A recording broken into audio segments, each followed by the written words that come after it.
अब ये क्वेश्चन देखते हैं। इस क्वेश्चन में ना जो मैग्नेटिक फील्ड है वो कुछ ही रीजन तक मौजूद है और यहाँ से शुरू होकर यहाँ तक खत्म हो जा रहा है कितने डिस्टेंस पे, डी। ठीक, और डी दे रखा है ना कि M B by Q B से छोटा है, तो बताना है कि एंगल ऑफ डेविएशन क्या है।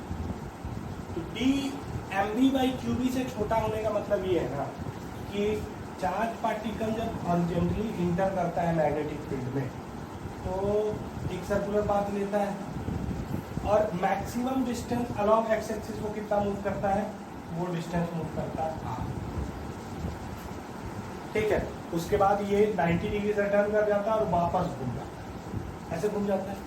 ठीक है, तो ये अगर d से छोटा है तो d से छोटा होने का मतलब ये है ये चार्ज पार्टिकल जो इंटर करेगा वो कुछ इस तरह जाएगा, इस तरह जाएगा और यहाँ से इस पोजीशन, मतलब एक क्वाड्रेंट कंप्लीट करने से पहले ही इस इंटरफेस से बाहर निकल जाएगा। और जैसे ही ये इंटरफेस पे आएगा, जिस डायरेक्शन में इसका वेलोसिटी होगा इस पोजीशन पे, यहाँ से यहाँ तक तो इसका सर्कुलर पाथ है, इस पोजीशन पे टेंजेंशियल डायरेक्शन में होगा, तो इसी डायरेक्शन में ये क्या कर जाएगा, आगे स्ट्रेट लाइन में मूव कर जाएगा।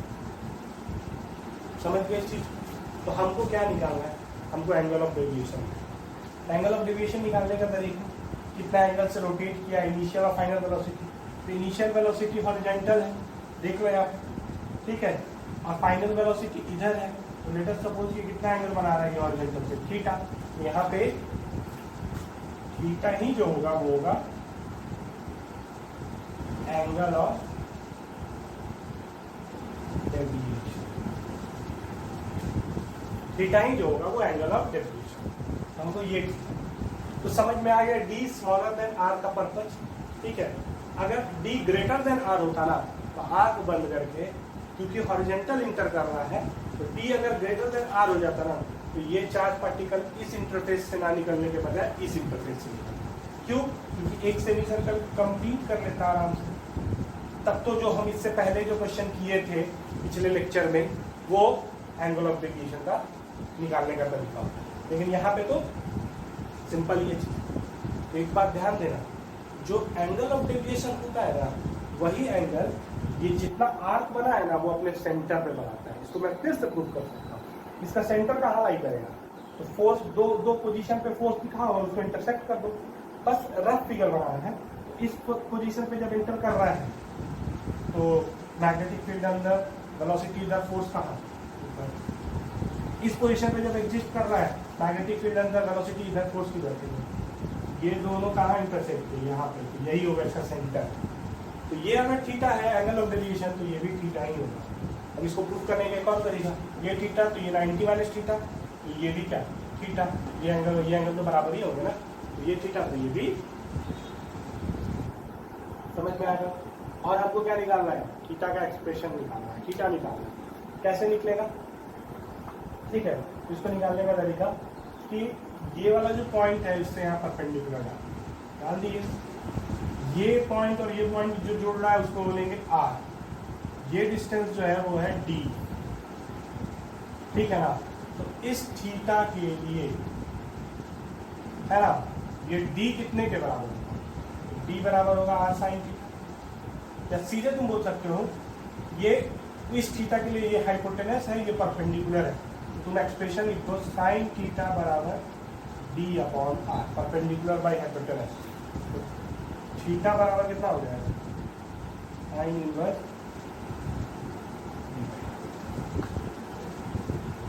Sine inverse D by R. This is the answer. तो ये हो गया आंसर एंगल ऑफ डेविएशन। क्यों हुआ, समझ में आया?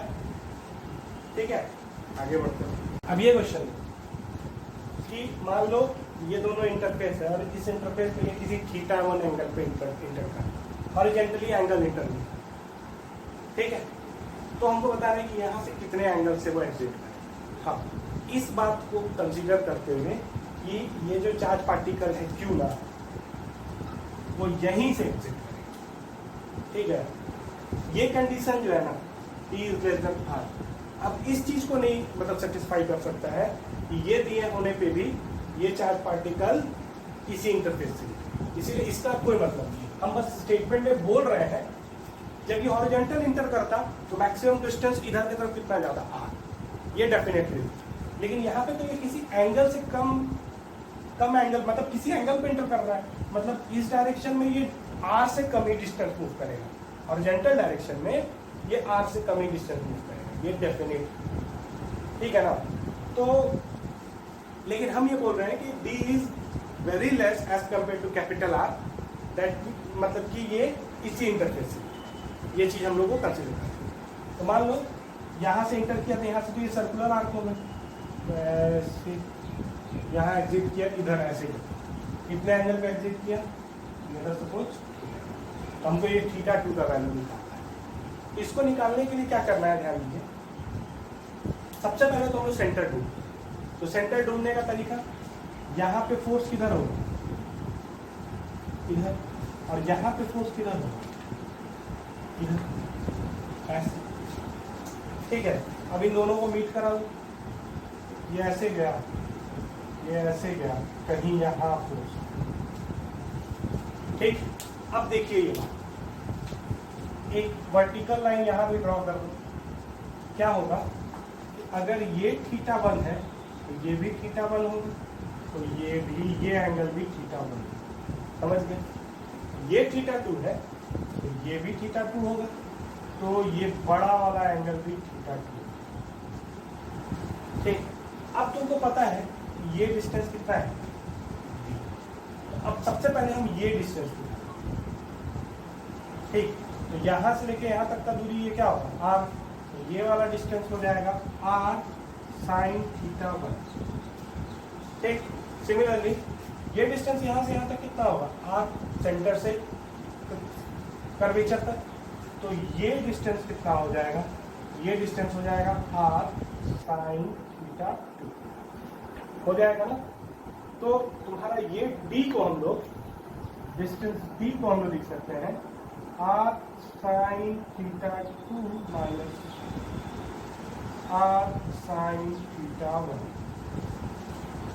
कोई दिक्कत, r को कॉमन ले लो या इधर भेज दो, तो sin θ2 minus sin θ1 equal to d/r, और r कितना होता है, r होता है mv/qb। तो इसको डाल दो, पिछले बार भी मैंने ये डाला नहीं था पिछले, ठीक है ना, इसको डाल देना, क्या आ जाएगा, qb ऊपर आ जाएगा, qbd/mv, ठीक। अब sin θ1 तो मेरे लिए नोन है, इसको उधर भेज दो, तो क्या आ जाएगा, sin θ2 बराबर qbd/mv प्लस sin θ1, ठीक है। तो θ2 बराबर आ जाएगा sin inverse qbd/mv plus sin θ, ऐसे करके। इतना नहीं, तुमको ये रिलेशन ध्यान, क्या रिलेशन है भाई, r sin θ2 minus r sin θ1 बराबर d। ध्यान देना एक और चीज, मान लो मैग्नेटिक फील्ड बाहर की तरफ होता है, या चार्ज पार्टिकल, ध्यान दीजिएगा, चार्ज पार्टिकल जो होता है वो नेगेटिव होता है, तो कर्वेचर तो ऐसा हो जाता है। तो ये इंटर किया θ1 एंगल से, लेकिन एग्जिट करेगा कम एंगल θ2, ठीक है ना। ध्यान दीजिएगा, जब ये ऊपर डेविएट कर रहा था तो तुमको दिख रहा है कि θ2 ग्रेटर देन θ1। इस केस में क्या दिख रहा है, θ2 इज लेस देन θ1, ठीक है ना। तो इस केस में सेंटर कहाँ लाई करेगा पता है, ये तो इधर आ रहा है ना, नेगेटिव चार्ज के लिए फोर्स इधर और इसके लिए फोर्स इधर, ये दोनों जहाँ मिलते हैं सेंटर इधर लाई करेगा। तो ध्यान देना, इस केस में एक्सप्रेशन को पलट देना, क्या लिखना, इसके लिए r sin θ1 minus r sin θ2 बराबर d। इसमें देखो क्या लिखे हो, r sin θ2 minus r sin θ1 बराबर d, ठीक है। कब, हॉरिजॉन्टल। कई बार ध्यान दीजिएगा, आपको एंगल अगर दे दिया वर्टिकल से, ये एंगल दे दिया α1, तो ये एंगल कितना आएगा, β, ठीक है। तो तुम्हारा एक्सप्रेशन क्या आएगा, तो अगर ये अल्फा 1 हो जाएगा तो ये 90 माइनस अल्फा 1 हो जाएगा। तो तुम्हारा एक्सप्रेशन, ध्यान देना, तुम्हारा एक्सप्रेशन हो जाएगा r cos beta 2 minus r cos beta 1। और इस केस में r cos बीटा अल्फा लिखे थे ना, अच्छा ये बीटा 1 और अल्फा 1 हो गया, इसको कर दो अल्फा 2, ठीक है, बीटा से कंफ्यूज हो रहा है। हाँ, cos alpha 1 2 minus cos alpha 1। और इस केस में क्या लिख देंगे, इस केस में लिख देंगे cos alpha 1 minus r cos alpha बराबर टी, बराबर इस एक्सप्रेशन में सीधा से दिमाग में लगाना है, याद रखना हमेशा बड़ा माइनस छोटा रखना, हमेशा बड़ा माइनस छोटा करना, ठीक है। कोई दिक्कत, आगे बढ़ते हैं।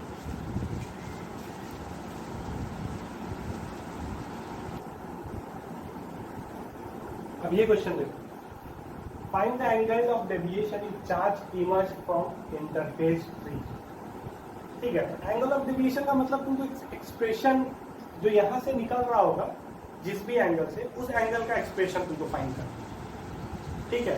अब क्वेश्चन में दिया है कि इंटरफेस 3 से, हम कोई डाटा तो लिए नहीं, इंटरफेस 3 से ये अगर इमर्ज कर रहा है तो हम लोग को कंसीडर करके ही बनाना है। यहाँ हॉरिजॉन्टली कर रहा है, फोर्स कहाँ लगेगा, ऊपर, तो इसका पाथ होगा ऐसे, ठीक है। मान लो इस पोजीशन पे ऐसे निकलना, this angle is theta 2 with horizontal, ठीक है।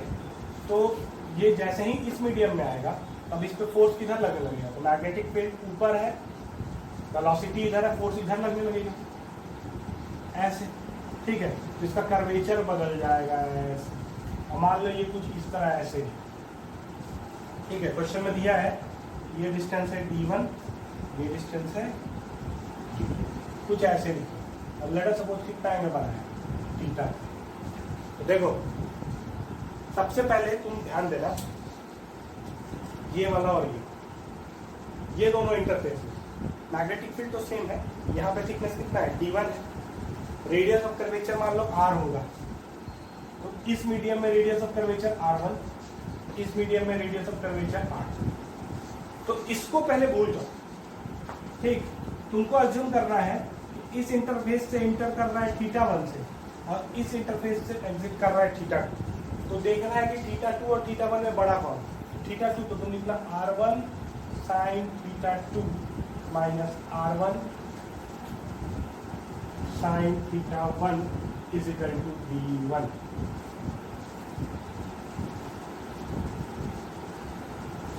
ठीक है, इज इक्वल टू d1। अब आओ इस वाले में रेडियस ऑफ कर्वेचर मैंने माना r2। इस केस में देखो, कंपेयर करो, इंटर किसने से कर रहा है, थीटा 2। इसमें जितने से एग्जिट कर रहा होगा उतने में इसमें इंटर कर रहा होगा, क्योंकि ये बाउंड्री सेम है, कॉमन। थीटा 2 से इंटर कर रहा है, एग्जिट कितने कर रहा है, थीटा 3। थीटा 2 और थीटा 3 में बड़ा कौन है, थीटा 2। तो लिखोगे r2 sign theta 2 minus r1 sine theta 3, sorry r2 sine theta 3, ठीक, इज इक्वल टू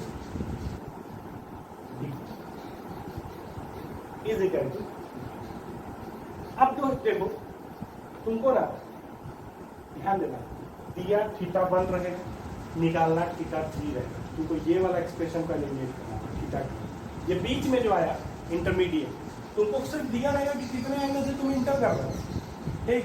तुमको निकालना कितना होगा, कितने से तुम एग्जिट कर रहे हो। तुमको थीटा 3 पे कंसर्न है, थीटा 1 गिवन है, इनको एलिमिनेट करना होगा। तो ये r1 है, ये r2 है, तो दोनों को इसको r2 से इंटू कर दो, इसको r1 से इंटू कर दो, सॉल्व कर दो। अगर कब, जब r1 इक्वल टू r2 नहीं हो। लेकिन यहाँ पे क्योंकि दोनों मैग्नेटिक फील्ड B दिया हुआ है ना, तो r1 बराबर r2 होगा, इज इक्वल टू r होगा, that is mb/q।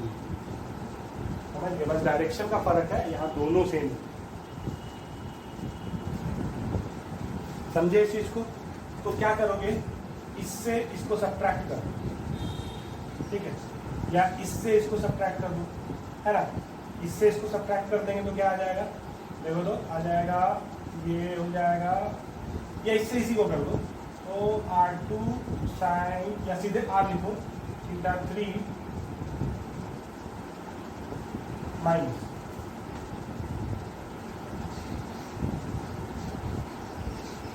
R sine θ1 is equal to D1 minus D, ठीक है। तो साइन θ3 माइनस साइन θ1 बराबर D1 minus D2 by R। अब ध्यान देना θ1 क्या है, तो अगर ये हॉरिजेंटल इंटर कर रहा है तो θ1 0 डिग्री होगा। ध्यान देना, इस इलस्ट्रेशन को सबसे पहले जब हम समझाए थे तो हम हॉरिजेंटल इंटर किए थे, ठीक है, और ये एंगल निकाले थे। तो जब ये हॉरिजेंटल इंटर कर रहा है तो θ1 0 डिग्री हो जाएगा। याद रखना इसी एक्सप्रेशन पे, है ना, हमेशा याद रखना, ये एक्सप्रेशन होल्ड करेगा R sine θ2 minus R sine θ1 बराबर D। तो ये अगर 0 डिग्री हो गया तो तुम सीधे लिख सकते हो R साइन θ2 बराबर D, और साइन θ2 बराबर D बाई R। कब, जब ये हॉरिजॉन्टल था, ठीक है। लेकिन यहाँ ये एक्सप्रेशन जो है वो जनरलाइज्ड है। जनरलाइज्ड में सीधे तुम θ1 को क्या लिख सकते हो, D बाई 1 0 लिख दो तो तुम्हारा आ गया। अब ये आ गया, साइन θ1 0 हो गया, तो साइन θ3 कितने के बराबर आ जाएगा, साइन θ3 आ जाएगा D1 minus D2 by R। तो दिक्कत इसमें नहीं, तो θ3 कितने के बराबर आ जाएगा, sine inverse D1 minus D2 by.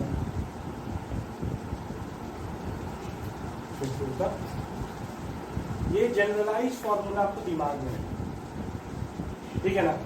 ये इंटरफेस और ये इंटरफेस पे देखें तो मान लो इसमें रेडियस है R1, R1 बड़ा माइनस छोटा, ध्यान दीजिएगा कॉस में उल्टा हो जाता है। एक बात याद रखना, साइन का एक्सप्रेशन अगर आ रहा है तो जो एंगल बड़ा दिख रहा है वही बड़ा होगा, और जो छोटा दिख रहा है उसी का साइन छोटा होगा। लेकिन कॉस में उल्टा हो जाता है। क्यों उल्टा हो जाता है, साइन θ2 अगर साइन θ1 से बड़ा है तो ये एंगल 90 डिग्री हो गया इसके लिए, और इसके लिए ये जो भी है α2 हो गया, α1 ग्रेटर देन α2 हो गया। तो कॉस में उल्टा एक्सप्रेशन नहीं लिखना है, कॉस में तुमको लिखना होगा कि कॉस में ध्यान देना, जो बड़ा दिख रहा है वही छोटा हो, और जो छोटा दिख रहा है ना, वही कॉस का वैल्यू बड़ा होगा, कॉस में उल्टा हो। तो इतना हम ये सब चीजें बार बार नहीं करेंगे, बात आपको समझ जाना है एक्सप्रेशन से, अपना दिमाग लगाना है सवाल बनाते, ठीक है।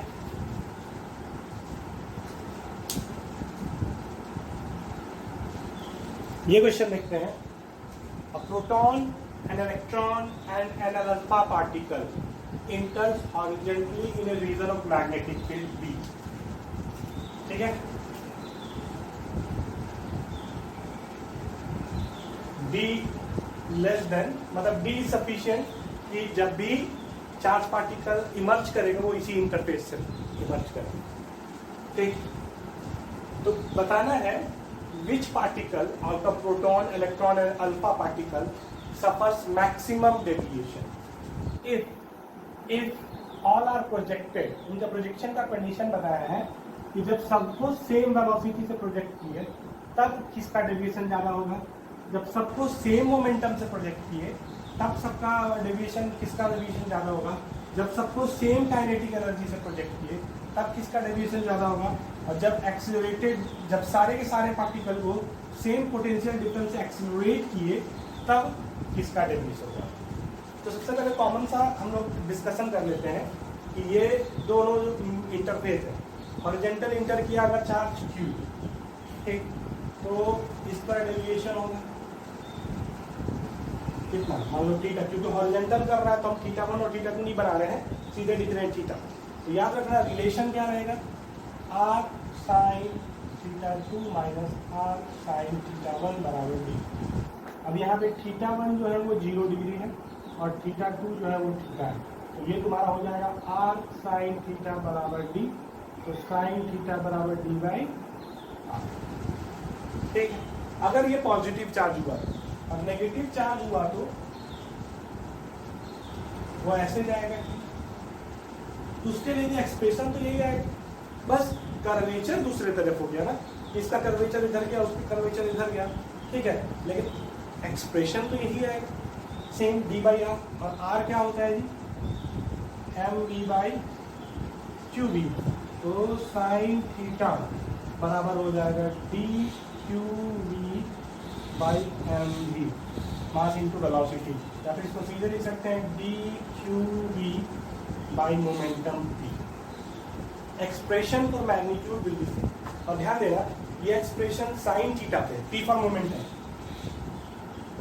साइन थीटा पे, तो जिसके लिए ये बड़ा होगा उसके लिए थीटा भी बड़ा होगा। तो डेफिनेटली हमको देखना है, कंपेयर करना है कि ये चीज चारों केस में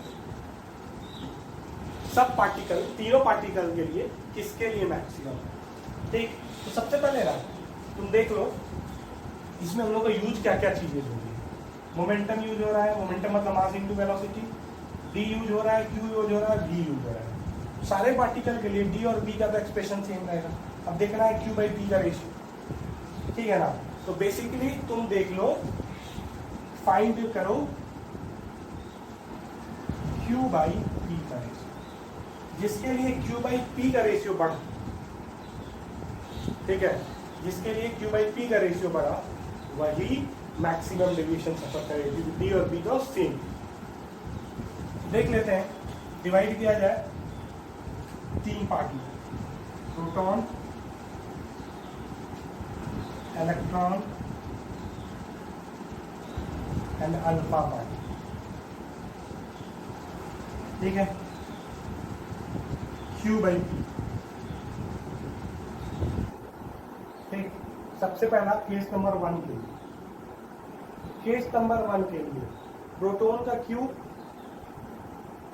ठीक है ना, प्रोटॉन का क्यू ई होगा, ठीक है, मास कितना होगा, एम होगा, ठीक, एम पी। कोई दिक्कत इसमें, E by M P into case number 1 में वेलोसिटी सेम है तो बी। इलेक्ट्रॉन के लिए E M E velocity. Alpha particle क्या होता है, अल्फा पार्टिकल होता है हीलियम न्यूक्लियस, ठीक है ना। तो अल्फा पार्टिकल का चार्ज कितना होता है, तो अल्फा पार्टिकल का चार्ज होता है, यहाँ पे लिख लो, ठीक है, इसका चार्ज हम लोग लिखेंगे 2 ई, इसका चार्ज लिखेंगे हम लोग ई, तो इसका चार्ज हो जाएगा 2।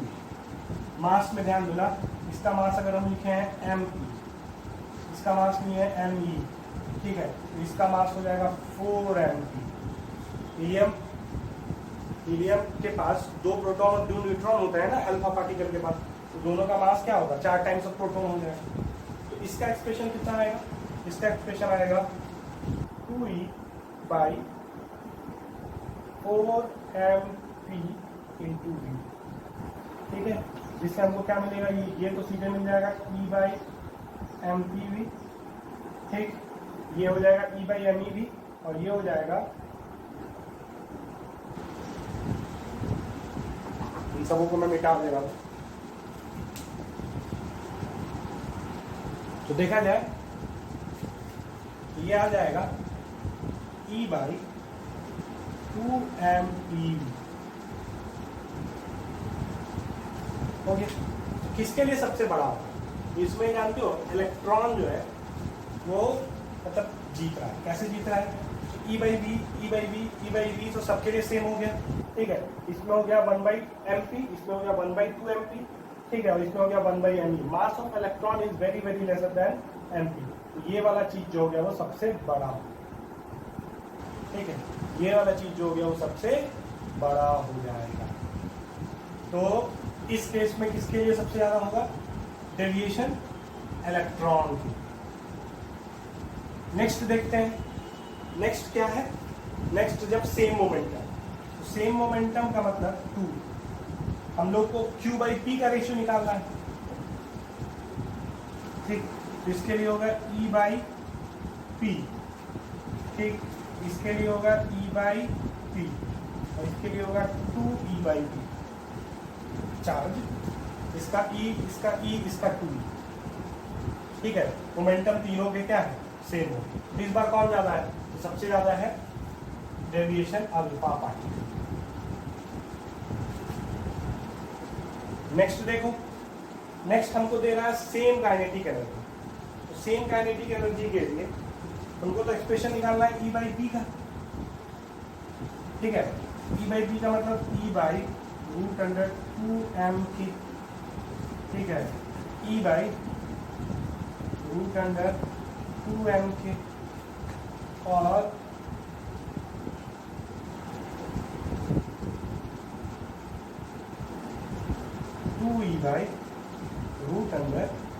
ये MP into 2 into 4mp into k। तो देखो इस केस में भी जैसे मास का एक्सप्रेशन अगर यूज हो जा रहा है, अगर मास का एक्सप्रेशन यूज हो जा रहा है, ठीक है ना, तो इलेक्ट्रॉन ही बड़ा हो जाएगा। इन दोनों से कंपेयर कर लेना, के कॉमन, ठीक, तो मास ऑफ इलेक्ट्रॉन तो बहुत छोटा होता है ना, तो इसका मतलब इसमें भी आंसर इलेक्ट्रॉन है। ठीक, लेकिन अगर हमको कंपेयर करना पड़ा सिर्फ अल्फा पार्टिकल और प्रोटॉन तब, ठीक है, ऐसे जो बुक में क्वेश्चन दिया था ना, बुक में सिर्फ अल्फा पार्टिकल और प्रोटॉन लेके करा है, मैंने एक्स्ट्रा इलेक्ट्रॉन दे दिया। यहाँ पे भी इलेक्ट्रॉन आ जाएगा क्योंकि मास का एक्सप्रेशन आ गया, जहां रेसिप्रोकल में मास लिखा गया इलेक्ट्रॉन बड़ा हो गया। लेकिन अगर हमको प्रोटॉन और अल्फा पार्टिकल में कंपेयर करना पड़ता था, तो प्रोटॉन और अल्फा पार्टिकल के लिए सेम होगा। कैसे, तो ये आया E/2mp के, यहाँ E/2E/√2 4mp का, तो 4 को बाहर लोगे तो 2 कट जाएगा, तो ये एक्सप्रेशन आ जाएगा। तो इस केस के लिए प्रोटॉन बराबर अल्फा पार्टिकल। और पहले केस के लिए अगर इलेक्ट्रॉन नहीं होता ना, पहले केस के लिए अगर इलेक्ट्रॉन नहीं होता तो फिर प्रोटॉन होता। अगर इलेक्ट्रॉन हम लोग नहीं एग्जिस्टेंस में रखते तो आंसर होता प्रोटॉन, इसमें अल्फा पार्टिकल, इसमें सेम। सिर्फ अगर हम कंपेयर करते प्रोटॉन और alpha particle, proton alpha particle same. अब ये देखो, accelerated with same potential difference का मतलब क्या होता है कि हम लोग 2 पॉइंट के बीच में सेम पोटेंशियल डिफरेंस लिखे भी, और यहाँ से यहाँ लेके प्रोटॉन भी गए, यहाँ से यहाँ लेके गए अल्फा पार्टिकल भी, यहाँ से यहाँ लेके गए इलेक्ट्रॉन भी। ठीक है, तो अगर तुम पोटेंशियल डिफरेंस एक्सलेट करोगे तो काइनेटिक एनर्जी बढ़ेगा, कितना, Q इंटू वी, तो QV। तो काइनेटिक एनर्जी अगर QV हो जाएगा तो यहाँ पे एक्सप्रेशन K के जगह पे लिख दो, प्रोटॉन है तो चार्ज E, इलेक्ट्रॉन है तो चार्ज E, ठीक है, और अगर अल्फा पार्टिकल है तो 2E, क्योंकि इसके पास चार्ज कितना है 2 इंटू E और इंटू। अब देखो इसमें भी आंसर जो होगा वो इलेक्ट्रॉन ही होगा, क्योंकि फिर से मास का एक्सप्रेशन आ गया। लेकिन अगर हम कंपेयर करते प्रोटॉन और अल्फा पार्टिकल में, तो इस केस पे प्रोटॉन जीत जाता। क्यों, क्योंकि 2 जब बाहर आता तो 1/√2 का फैक्टर इसमें एक एक्स्ट्रा होता, 1/√2 का फैक्टर एक एक्स्ट्रा होता। तो 1/√2 का अगर फैक्टर एक्स्ट्रा होता तो ये छोटा होता, ये बड़ा होता। ठीक है, तो समझ में आ गया होगा।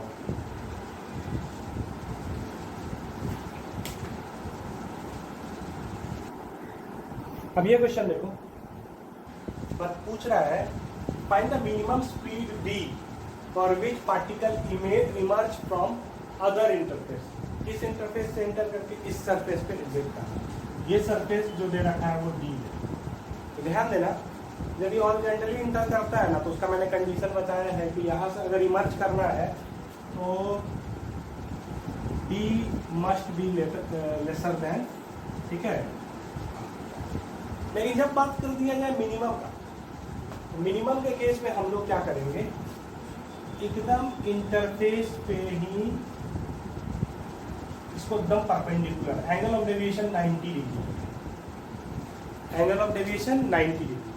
90 डिग्री का मतलब एकदम यहाँ पे एकदम इंटरफेस पे आ जाएगा, तो हम इसको क्या कर समझ लेंगे कि ये एकदम मिनिमम स्पीड देगी।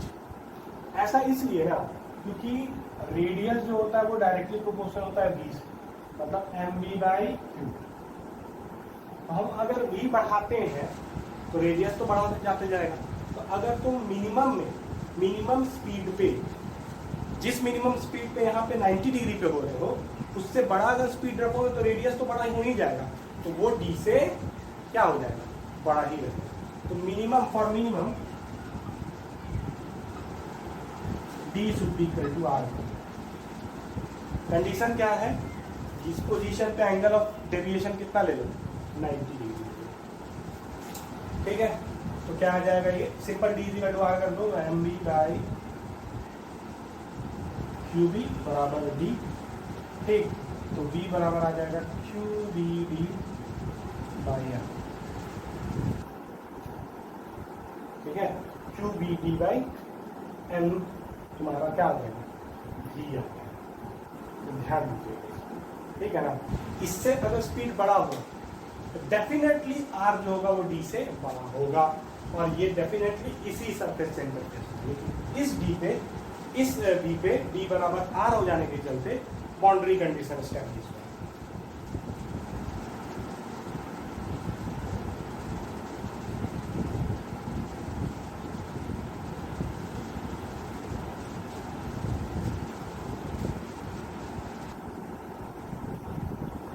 इस क्वेश्चन को देखते हैं। दो इंटरफेस है, एक इलेक्ट्रॉन है हॉरिजॉन्टली यहाँ से इंटर कर रहा है। Find the minimum speed v for which particle emerge from interface number 3। तो इस इंटरफेस से हमको इमर्ज करना है। दोनों का थिकनेस दे रखा है 5 सेंटीमीटर 5। सबसे पहले इस इंटरफेस से इमर्ज करने के लिए सबसे पहले इसको इससे इमर्ज करना पड़ेगा।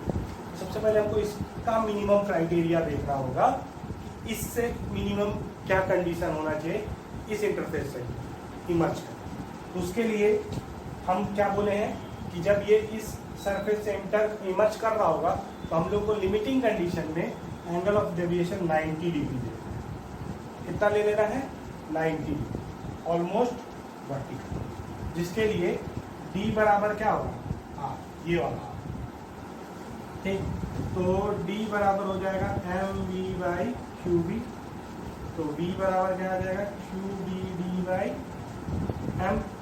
मास ऑफ इलेक्ट्रॉन जो है वो ले लेना है m बराबर 9 × 10⁻31। ठीक, तो कितना हो जाएगा ये 1.6 × 10⁻19 इंटू b जो है वो 10⁻3 इंटू d जो है वो 5 × 10⁻2 डिवाइडेड बाई m जो है वो 9 × 10⁻9 31। तो ये 1.6 × 5 हो जाएगा 8/9, और ऊपर से चला जाएगा ये 19 22 24 31 -31, -31 ऊपर हो जाएगा, तो ये हो जाएगा 8/9 × 10⁻7 मीटर। This should be the speed. अब देखिए, अब हम ना यहाँ से इसको परपेंडिकुलरली इमर्ज करा के, है ना, अब यहाँ पे एक मिनिमम कंडीशन देखना है कि इस सरफेस से किस कंडीशन पे इमर्ज करें। तो ध्यान देना, इमर्ज करने का लिमिटिंग कंडीशन, जैसे हॉरिजॉन्टली जब इंटर किए तब तो हमारे लिए एंगल ऑफ डेविएशन 90 डिग्री होती है, लेकिन जब तुम यहाँ पे almost parallel to the interface अगर इंटर कर रहे हो तो बेसिक अगर बात करें तो इमर्ज करने के तरफ मिनिमम क्राइटेरिया में तुम इंटरफेस से पैरेलल हो जाओ। मिनिमम के केस में you should be parallel to the interface. ठीक, तो ये जब यहाँ आएगा तो फील्ड देखो, फील्ड है बाहर की तरफ, फोर्स कहाँ लग रहा है, मतलब वेलोसिटी है नीचे की तरफ। ठीक, तो फोर्स लग रहा है बाहर, मतलब v क्रॉस v आ रहा है बाहर, लेकिन डॉट होने के चलते ये कहाँ रहेगा, अंदर, मतलब डॉट बोल रहे हैं, इलेक्ट्रॉन होने के चलते ये फोर्स कहाँ लगेगा, अंदर। तो ये ऐसे टर्न करता है ना। और अगर मिनिमम कंडीशन देख रहा है तो मिनिमम कंडीशन के लिए एकदम इसको लॉजिक लगाना, ऐसा हो जाना होगा इंटरफेस, है ना। ठीक है, मिनिमम कंडीशन पैरेलल हो जाना होगा इस केस में भी पैरेलल होगा, इस केस में भी। तो इस केस में इसका जो रेडियस होगा, मान लो ये R1, ये R2 इसका, तो इस केस में तुम्हारा कंडीशन होगा D बराबर 2R, D1 बराबर R1, D2 बराबर 2R2, तो D2 भी है 5 सेंटीमीटर, R2 क्या होगा 5 बराबर 2 इंटू MV बाई QB2, डाल दो उधर, D कितने के बराबर आ जाएगा, तो 5 इंटू Q जो हो गया 1.6 into 2 into 10 to the power minus 24 divided by 9 into 10 to power minus 31, ठीक है। और ये पहले से जो 2 है वो डिवाइड हो जाएगा, ये ठीक है। 2R2 मतलब डायमीटर के बराबर, तो इसके लिए भी जो आएगा वो 8/9 इंटू 10 टू द पावर 7। अगर ऐसा आता कि ये आ जाता 4/9 मीटर पर सेकेंड, मान लो हम इसको दे देते 1 इंटू 10 पर माइनस, अब ये आ जाता 4/9 into 10 to the power 7 metre per second. मतलब इस केस से इस केस का मिनिमम स्पीड कम है, तो मिनिमम स्पीड का मतलब होता है कि उससे बड़ा होगा तब तो डेफिनेटली यहाँ से क्रॉस करेगा, है ना। तो ध्यान देना, तब तुमको देख रहा है कि किसके केस में मिनिमम स्पीड कम है, इसके केस में मिनिमम स्पीड कम है ना। तो इस वाले को कंसिडर करें 8/7 8/9, ठीक है। 8/9 मीटर पर सेकेंड जो होगा वो आंसर होगा, क्योंकि अगर तुम 4/9 मीटर पर सेकेंड दे दोगे तो ये चार्ज पार्टिकल इसी सरफेस से इमर्ज नहीं करता, ठीक है। और अगर हमको इस सरफेस से इमर्ज कराना है तो हमको 8/9 से बड़ा देना होगा, ये 8/9 देना होगा, दे दिए। इससे इमर्ज कराना है, अगर ये परपेंडिकुलर आ रहा है तो 4/9 देना पड़ेगा, तो 8/9 में भी ये डेफिनेटली हो जाएगा। हमको ये ना क्राइटेरिया, पहले तो यहाँ से ना इंटरफेस से इमर्ज करना होगा, ये तो सेकेंडरी, ठीक है। तो इस तरह चीजों को जज करें।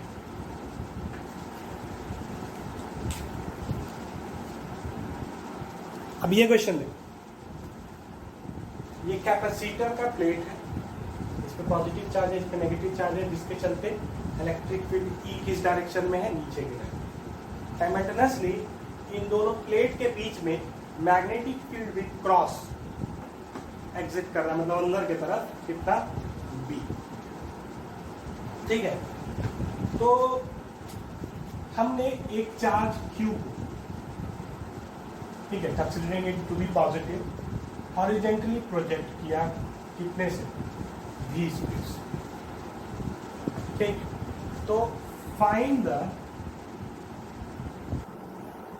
वैल्यू ऑफ v फॉर विच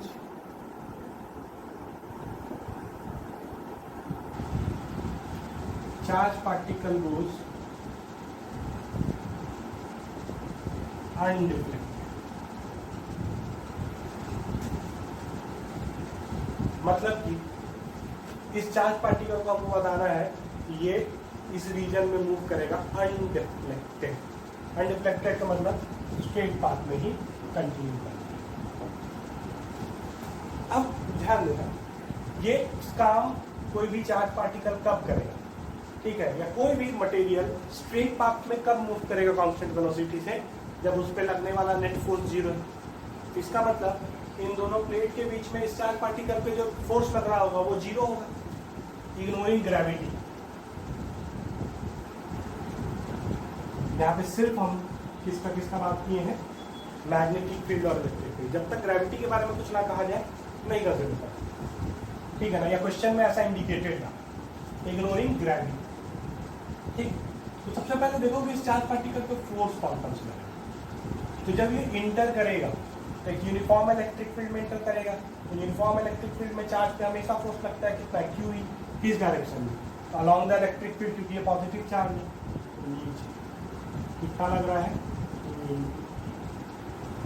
ठीक।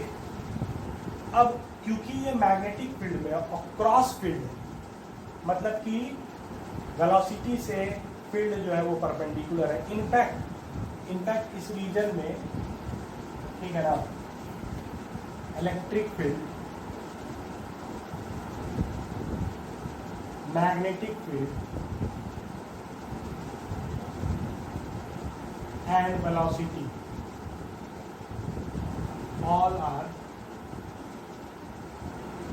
म्यूचुअली। इलेक्ट्रिक फील्ड जो है वो वर्टिकल एक्सिस क्या होंगे, velocity horizontal, magnetic field Z axis. ठीक है, तो मैग्नेटिक फील्ड कहाँ लगेगा, तो मैग्नेटिक फील्ड क्योंकि वेलोसिटी और मैग्नेटिक फील्ड परपेंडिकुलर है तो QVB लगेगा किस डायरेक्शन में, तो क्रॉस स्पीड इधर अंदर, V फोर्स कहाँ होगा, QVB।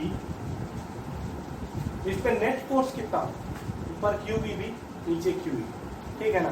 तो अगर इसको अनडिफ्लेक्टेड जाना है ना, तो उसके लिए नेट फोर्स क्या होना चाहिए, 0,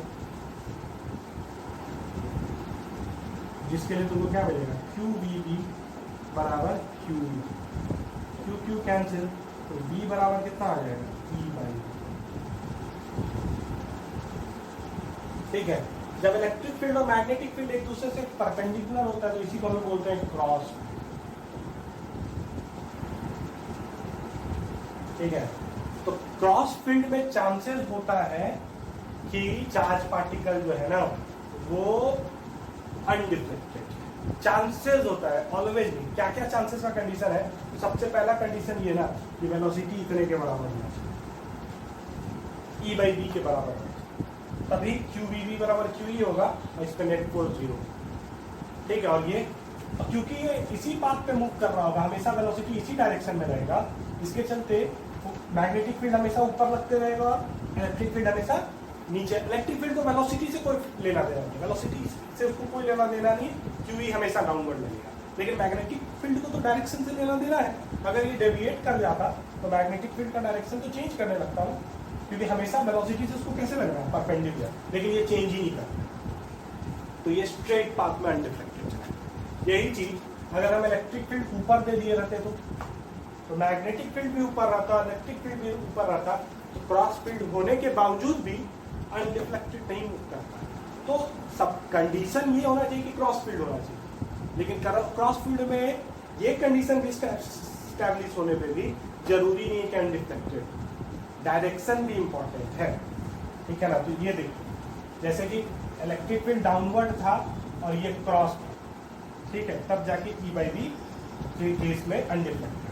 लेकिन अगर इलेक्ट्रिक फील्ड ऊपर हो जाता या फिर मैग्नेटिक फील्ड बाहर हो जाता, वो ही एक चीज, किसी एक का डायरेक्शन उल्टा कर दो, तो इस कंडीशन पे भी अनडिफ्लेक्टेड नहीं जाएगा, क्योंकि दोनों के फोर्स क्या हो जाएंगे से। अब अगर तुम नेगेटिव चार्ज ले आओ यहाँ पे, तो नेगेटिव चार्ज भी अनडिफ्लेक्टेड जाएगा अगर उसका स्पीड इतना हुआ। क्यों, क्योंकि नेगेटिव चार्ज पे तो दोनों के चलते ना फोर्स, मैग्नेटिक फील्ड फोर्स नीचे लगेगा है ना, इलेक्ट्रोस्टैटिक फोर्स ऊपर लगेगा, E जिस डायरेक्शन में उसके उल्टा इलेक्ट्रोस्टैटिक फोर्स, ठीक, और magnetic field V cross B जिस डायरेक्शन में उसके उल्टे डायरेक्शन में, तो बात तो वही हुआ। ठीक है, तो this should be the speed to go under. और अगर V E/V से बड़ा होगा तब ये कहाँ डेविएट करता है, तब ध्यान देना स्पीड पे सिर्फ और सिर्फ मैग्नेटिक फोर्स डिपेंड करता है। तो अगर ये इससे बड़ा हुआ तो ये फोर्स बड़ा हो जाता है, ये फोर्स बड़ा हो जाता है इससे, तो डेविएशन QVB कहाँ लग रहा है, ऊपर, डेविएशन ऐसे होता है। और अगर ये छोटा होता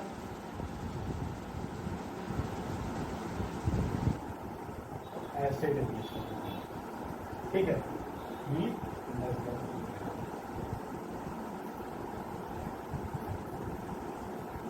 समझ गए इस चीज को। ठीक है, कोई परेशानी, आगे बढ़े।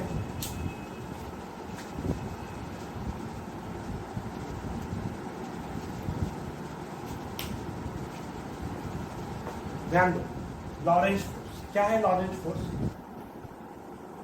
कभी कोई चार्ज पार्टिकल अगर दोनों फील्ड में मूव कर रहा है, इलेक्ट्रिक फील्ड और मैग्नेटिक फील्ड, तो उस पर जो टोटल फोर्स लगता है उसी को हम लॉरेंज फोर्स कहते हैं। तो अगर दोनों फील्ड एग्जिस्ट कर रहा है तो उस पर टोटल फोर्स होगा F वेक्टर बराबर FE vector plus FM vector, F magnetic, और टोटल फोर्स F बराबर क्या होगा, FE को लिखोगे Q इंटू E वेक्टर, कोई दिक्कत, प्लस FM को लिखोगे Q into V cross B vector. ठीक, तो Q को कॉमन ले लो, E vector plus V cross B vector. This is Lorentz force, this is known as Lorentz. इसमें मैग्नेटिक फील्ड वेलोसिटी पे डिपेंड करता है लेकिन इलेक्ट्रिक फील्ड इंडिपेंडेंट है। मैग्नेटिक फोर्स वेलोसिटी पे डिपेंड करता है लेकिन इलेक्ट्रिक फोर्स इंडिपेंडेंट। अगर यही चीज नेगेटिव होगा तो ये पॉजिटिव चार्ज के लिए, और नेगेटिव चार्ज के लिए minus Q E cross E plus B cross. ठीक, और अगर किसी बॉडी पे लगने वाला लॉरेंज फोर्स जीरो हो गया, इसका मतलब क्यू तो जीरो नहीं हो सकता, इसका मतलब E vector plus B cross B vector का एडिशन जीरो होना चाहिए, और ई वेक्टर बराबर माइनस बी क्रॉस बी, जो कि मैंने यहाँ इंडिपेंडेंट ऑफ चार्ज। चार्ज का नेचर कोई भी हो, अगर ये कंडीशन स्टेब्लिश हो गया, ठीक है, तो उस पे लगने वाला नेट फोर्स क्या हो जाएगा, जीरो हो जाएगा, और बॉडी कैसा जाएगा, अनरिफ्लेक्टेड मूव करेगा। ठीक, और फॉर बी परपेंडिकुलर टू, ठीक, हम लोग लिख सकते हैं ई का मैग्नीट्यूड बराबर बी इंटू बी। ध्यान देना ये डायरेक्शन है, इलेक्ट्रिक फील्ड नीचे है तो बी क्रॉस बी ऊपर आया था ना, तो ये नेगेटिव साइन उसी को बता रहा है, वेक्टर फॉर्म में भी नेगेटिव साइन उसी को बता रहा है। ठीक है, अगर मैग्नीट्यूड में टर्म करें for B perpendicular to B, E is equal to हो जाएगा बी बी, तो बी डाल दो, तो क्या आ जाएगा, बी बराबर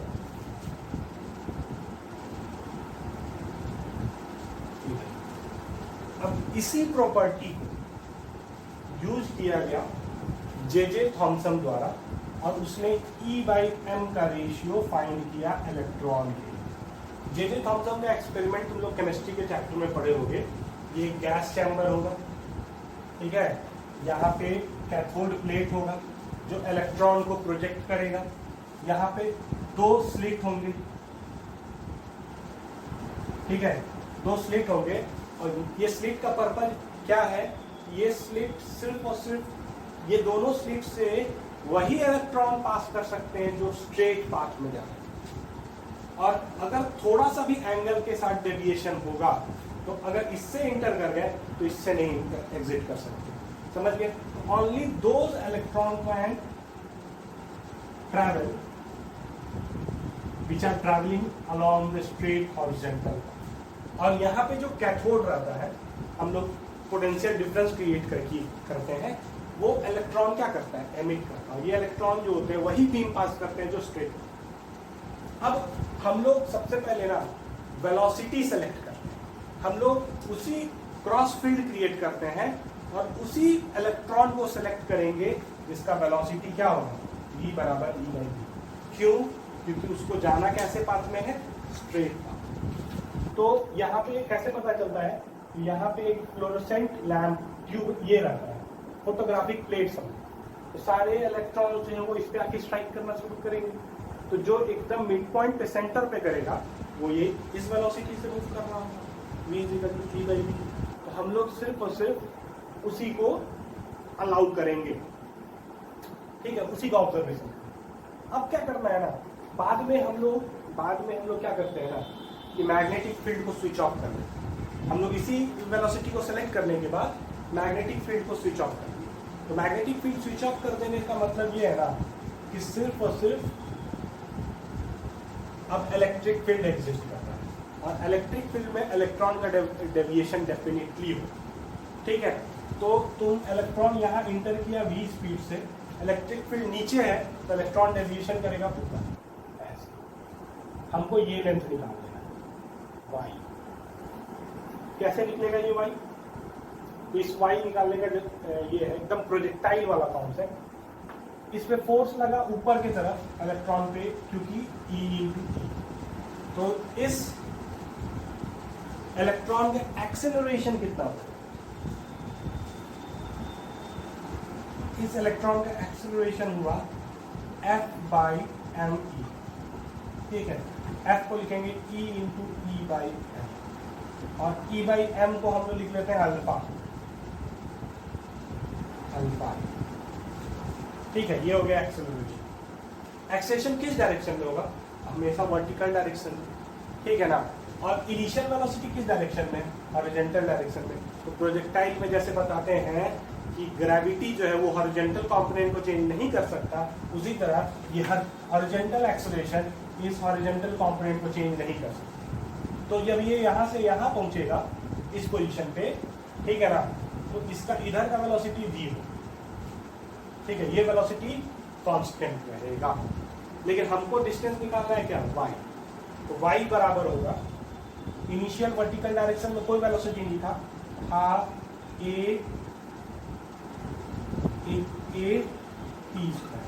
t यहाँ से यहाँ जाने में कितना टाइम, और t कैसे निकालेंगे, डेफिनेटली तुम जब यहाँ से यहाँ गए तो हॉरिजॉन्टल डायरेक्शन में ये डिस्टेंस मूव किए और वर्टिकल डायरेक्शन में ये डिस्टेंस मूव किए, समझिए।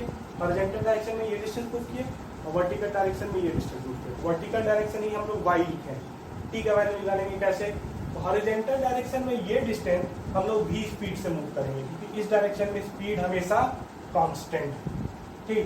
तो तुमको प्लेट का लेंथ दिया रहेगा l, प्लेट का लेंथ अगर दिया रहेगा l, तो तुम्हारा टाइम बराबर होगा L/v, ठीक। तो y इजिकल टू कितना आ गया, y इजिकल टू 1/2, ठीक है, इंटू a की जगह पे लिखेंगे अल्फा e, इंटू t की जगह पे क्या लिखेंगे, L स्क्वायर बाई, ठीक। और v/e का वैल्यू हम लिख सकते हैं b, v/e का वैल्यू हम लिख सकते हैं b फॉर मैग्नेटिक फील्ड, तो a का एलिमिनेट भी हो सकता है, ठीक है। खैर ये सब चीजें तो हमारे लिए नोन है। y भी हम लोग एक्सपेरिमेंटली निकालेंगे, कैसे निकालेंगे एक्सपेरिमेंटली, तो उसका ध्यान से समझना। ये जब ध्यान दीजिएगा एक्सपेरिमेंटली कैसे निकालेंगे, ये जब यहाँ से आया इस पोजीशन से जब निकल गया ना, तो इसका पाथ जो होगा वो स्ट्रेट होगा, और स्ट्रेट जब होगा तो इस फोटोग्राफिक प्लेट पे जाके किसी पोजीशन पे इंसिडेंट करेगा। इस फोटोग्राफिक प्लेट पे, फ्लोरोसेंट जो प्लेट है उस पे जाके हिट करेगा। तो हम ये पोजीशन निकाल लिए, हम ये डिस्टेंस नाप लेंगे, ये डिस्टेंस हमको पता है, हमको ये एंगल पता चल जाएगा, ठीक है, तो हमको ये लेंथ भी मिल जाएगा। ध्यान देना, ज्योमेट्रिकली ये डिस्टेंस हम लोग मेजर कर लेंगे, ये डिस्टेंस हमको प्लेट और इसके बीच का पता रहेगा, तो हम ये डिस्टेंस हम लोग मेजर कर सकते, ठीक है ना, ये डिस्टेंस हम लोग मेजर कर लेंगे, ठीक है। और ये एक बार ये डिस्टेंस मेरा मेजर हो गया, वैल्यू पुट कर देंगे, क्योंकि डाटा तो यहाँ दिया नहीं हुआ है, कोई भी चीज हम लोग डाटा लेके चले नहीं है, तो इस तरह ये क्या हो जाएगा, तुमको सब चीज ये पता हो जाएगा, ये पता है, ये पता है, ये पता है, अल्फा हमको निकल जाएगा e/. This was the experiment carried out by J.J. Thomson.